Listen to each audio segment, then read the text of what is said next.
Would his experience been different? Would he have made different decisions? Probably yes. This is why you need to get set up on a market search. So what is a market search? Hey, it's me, Katie. I want to make sure that if you own a home, that you don't make this mistake that I've seen so many others make.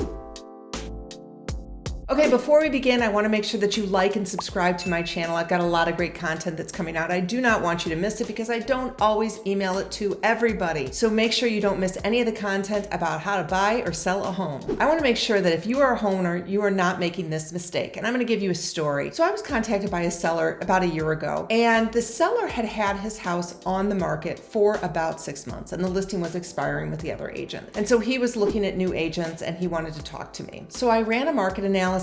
I did my work. I visited the house. I looked at it from all different perspectives, and I realized that the listing price was about $500,000 too high. Yes, $500,000 too high. Obviously, the reason the house did not sell is because the price was too high. And if you've watched my videos before, you always know you cannot price a home too high. Now I'm faced with having to tell him that it wasn't actually his agent's fault. It was the price was too high. In reality, that is technically the agent's fault because the agent never told him that the price was too high. But ultimately, if a house is not selling, the price is too high. Yes, you can make adjustments, you can stage, you can paint, you can do all these things to the house. But if the price is too high, it just is not going to sell. Any objection can be overcome by a price. So now he's in this situation where the house has been empty for about 6 months, and he is no closer to selling it than he was previously. He's had carrying costs, he's had his mortgage, and he's had to do upkeep on his house. So it has been a painful 6 months for him. I'm faced with having to tell him that his price is too high. And as an agent, this is a very difficult conversation for us to have with sellers because sellers get emotional about it and they believe that they know best. He priced his house based on the fact of what he paid for it in addition to what he put into it. He didn't really understand where the market was going. Was it up? Was it down? How was it feeling at that moment for his type of house? Was his house comparable to other homes that had been on the market as well? And so when I talked to him about the fact his price was too high, he did not believe me. And it was a little bit of a difficult conversation. So agents need to be able to have these honest conversations with sellers, whether or not they're going to get the business. And so that's pretty much what I said to him. I said, listen, you can sit there and say that it's your agent all day long, but I'm telling you the price is really too high. You need to reduce your price by about $500,000. And he fought and he did not like that. And I said, in addition, you're also going to have to stage your house and you're going to have to paint. That really did not make him happy. However, we did all that and then we got the house sold pretty quickly for list price because he wasn't willing to negotiate off that price. So as a homeowner, what was his mistake? His mistake was not understanding the market and not getting set up on a market search for homes that are coming on in your very, very tight, close area. And even if you're not selling at all, you don't even think you are interested in the future in selling, you still need to have a market search set up so you can understand what the market is doing. This is no different than checking your stocks. This is no different than talking with your financial planner because your home is one of the largest assets you have. And if it's worth hundreds of thousands of dollars more than you thought or hundreds of thousands of dollars less than you thought, it's something that you need to have an accurate track on in the market. You need to understand where the market is going. Is it going up? Is it going down? And having a real estate agent who is by your side through all this time, whether or not you're thinking of moving, is really important to have in your back pocket, just like you would have a financial planner. So the biggest mistake that he made was not understanding the market in his very, very tight little area. So what I'm going to tell you is that you have to have a market search set up for homes in your area. And this means your specific like subdivision, maybe it's your grade school district. It's not for all of the town that you're in. It's not for every single home, but it is for the homes that are right around the corner from you. Because what he missed is a home that actually sold at a price that made his home worth less about 3 months before he had listed. So if he had known that that house sold for what it sold for, would he have listed his home? Would he have spent all that time and energy getting the house ready, restaining the floors? Would he have risked those carrying costs if he had known the home down the street sold for higher than what his home would sell for based on what it had in the home? It had a lot of new updates, a new kitchen, and some things that this house just did not have. There was no way his house was going to sell more than that one. So again, had he known that that house had sold just a couple of streets down from him, would his experience been different? Would he have made different decisions? Probably yes. This is why you need to get set up on a market search. So what is is a market search? A market search is for homes that are sold and active right in your very tight subdivision or maybe grade school district. That's usually how I focus. It should be sent regularly. If there are not a lot of homes that are being sold in that area, it should be sent instantly, but maybe there's quite a few. It can be daily, weekly, bi-weekly, or monthly as well. You don't have to have it come all of the time, but it's important for you to understand, where is your financial investment in your house? Is it up? Is it down? And it's important for you to have that real estate agent as somebody that you can talk to on an ongoing basis about one of your biggest assets. Don't just view us real estate agents as salespeople. While yes, we are, we also are consultants. We feel this industry on a very, very local level. We know our showings up for that week, our showings down for that week. We can see what the buyers are saying. We hear what we're saying because we're showing them houses. So that market search needs to be set up in a very, very small, tight area. So now you're going to ask, okay, who should set up my market search for me? Who is going to do this? And you're going to say, well, I can just go to Zillow and see this, or I can go to Redfin and see this. Well, the problem with those two sites is that you cannot specifically search necessarily for a very tight area. One of my favorite searches is for grade schools. And that's because when a lot of people are looking for a home, they're looking for homes in a grade school district. And as real estate agents, we can set that up for you. So I highly recommend that you do reach out to a real estate agent. Now, I can do this for anyone in the whole country. I can set up a market search for anyone in the whole country, but you really want that agent to set up your market search who is connected to you, somebody that you can reach out to. And I have multiple people who I sold homes to years ago, and I know they're not moving, and they'll shoot me a text and say, hey, how's the market? What's going on with it? And I am their friend and I am their consultant without me getting anything out of it, because they're not moving and I know they're not moving. So my offer to you is that if you are interested in a market search, let me know. As I said, I can set a market search for anywhere in the country for you. It doesn't just have to be in the Chicago or the Florida markets. I can do it for you anywhere. And this is a way that we can continue to keep talking about the industry, talking about the market, talking about the fluctuations, and keeping track of one of your most valuable assets. If you've enjoyed this video, I want to make sure that you go and like and subscribe below. Just go ahead and click the like and subscribe. It'd be a great big favor for me, because if you find this content interesting, I want to make sure that others out there are finding it as well on YouTube. So as I said, reach out. I'm always available to talk to anyone, anywhere in the country. My phone number is below. Feel free to call me or send me a chat. Thanks for watching. And as I always say, if you know, you know. You want to make sure you know this.